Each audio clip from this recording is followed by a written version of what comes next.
గాక. మరి దేవుడి యొక్క మాటను బట్టి ఈ విధముగా మరి గ్రామానికి రావడానికి ప్రభు ఇచ్చిన ఈ యొక్క సమయాన్ని బట్టి దేవుడి నామానికి మహిమ గాక. మరి దేవుడి మాట ప్రతి ఒక్కరి జీవితాల్లో కూడా ఎంతో అవసరమైనది, ఎంతో మేలుకరమైనది, జీవితాన్ని బ్రతికించేది, జీవమూటను హృదయాల్లో ప్రవహింపచేసేది దేవుని మాట. కాబట్టి అలాంటి మాటను మరి గ్రామానికి ప్రకటించాలని దేవుడు చెప్పినట్లుగా, మరి దేవుడు సెలవిచ్చినట్లుగా మీరు వెళ్ళి సర్వ సృష్టికి వెళ్ళి నా మాటను ప్రకటించండి అని యేసు ప్రభు చెప్పినట్లుగా మరి గ్రామంలో ఈ మాటలు ప్రకటిస్తున్నా. మరి ఇది ఒక మతానికి, లేకపోతే ఒక కులానికి, ఒక జాతికి మరి సంబంధించిన మాటలు కాదు. ఇవి ప్రతి మానవునికి కూడా మరి అవసరమైన మాటలు. యేసు ప్రభు అంటే ఒక మతము, లేకపోతే ఒక కులానికి దేవుడు, ఒక వర్గానికి దేవుడు కాదు. దేవుడు వాక్యం అంటుంది కదా, యేసు ప్రభు అందరికీ దేవుడు, ఏ భేదము లేదు. ప్రతి ఒక్కరూ కూడా పాపము చేసి దేవుడు అనుగ్రహించే మహిమను పొందలేకపోతున్నారు అని. నిజమే, దేవుడు మొట్టమొదటిగా మానవుణ్ణి సృష్టించినప్పుడు, నిర్మించినప్పుడు మహిమతో మానవుని సృష్టించాడు. అయితే ఆ మహిమను పాపము ద్వారా కోల్పోయాడు మానవుడు.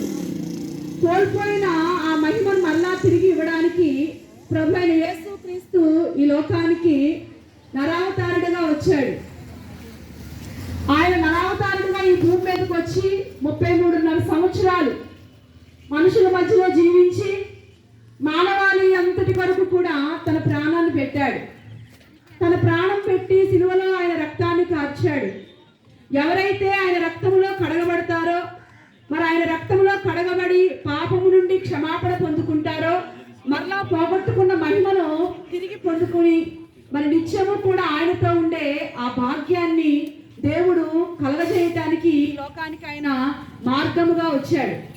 ఆయన మతస్థాపకుడుగా, లేకపోతే ఈ లోకంలో ఏదో మరి రాజ్యాలను స్థాపించడానికి, ఏదో అనుభవించడానికి ఆయన ఈ లోకానికి రాలేదు. కానీ మనుషులందరికీ కూడా మార్గాన్ని కలగజేయడానికి ఆయన ఈ భూమి మీదకి వచ్చాడు.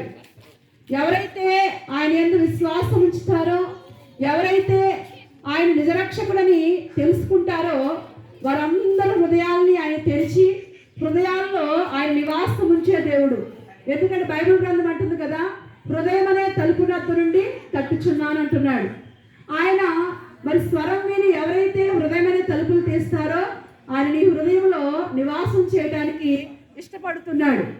మరి ఈ లోకంలో మనుషులు కోరుకుంటానికి, మనుషులకి అవసరమైన వారిని ఎన్నో అర్హతలు చూస్తూ ఉంటారు. కానీ దేవుడు ప్రతి ఒక్కరిని ప్రేమిస్తూ ఉన్నాడు. ఆయన మరి లోక అర్హతలు ఏమీ కూడా కోరే దేవుడు కాదు. కానీ నీవు ఒక్కసారి ఆయన పిలిస్తే, ప్రభువా నేను పాపిని, నన్ను క్షమించు అని ఎప్పుడైతే ఆయన ఆర్జిస్తూ ఉంటావో ఆయన ప్రేమను నువ్వు పొందుకుంటావు. ఆయన ప్రేమ ఒక్కసారి నువ్వు రుచి చూసావు అంటే ప్రాణమైన పోగొట్టుకుంటావు, కానీ ప్రభువును మాత్రం విడిచిపెట్టలేవు. అంత మహోన్నతుడు, అంత మహాగణుడు, అంతటి పరిశుద్ధుడు, అంత కృప కలిగిన గొప్ప దేవుడు యేసు ప్రభు. కాబట్టి యేసు ప్రభుని గురించి మరి కులముగా, మతముగా మరి త్రోసివేయద్దు. కానీ ఒక్కసారి ప్రభువుని గురించి ఆలోచించి మరి ప్రభువుని గురించి తెలుసుకోండి. అప్పుడు మీరు రక్షించబడతారు, మీ కుటుంబాలు రక్షింపబడతాయి. అట్టి కృప దేవుడి మాటలు విన్న వారందరికీ కలగజేయును గాక. ఆమేన్.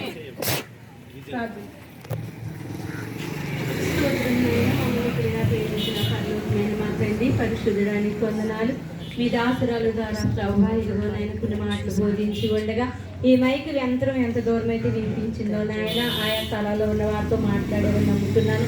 నిజమే, నువ్వు ఒక్కడివే దేవుడు. ప్రయాసపడి భారం మోస్తున్న సమస్త జనులారా నా ఎద్దకు రండి, నేను విశ్రాంతి కలుగజేస్తాను తండ్రి. నీకు వందనాలు.